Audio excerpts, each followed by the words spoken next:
Былы сенатар стаў беспрацоўным. Ох і палівае ён цяпер сістэму, якой доўга служыў.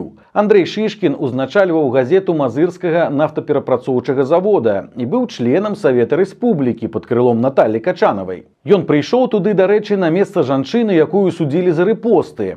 Аднак кар'ера Шышкіна не была доўгай. Штосьці пайшло не так. І, як заўважыў гомельскі канал «Флагшток», прапагандыст у сваім тэлеграме напісаў, што цяпер ён беспрацоўны. А таксама ператварыў свой паход у аддзел занятасці ў рэаліці-шоу. Па-першае, аказалася, што адно акно не зусім адно. І пустуючая вакансія старшыні аграарганізацыі ДСААФ з заробкам 830 рублёў аптымізму не выклікала.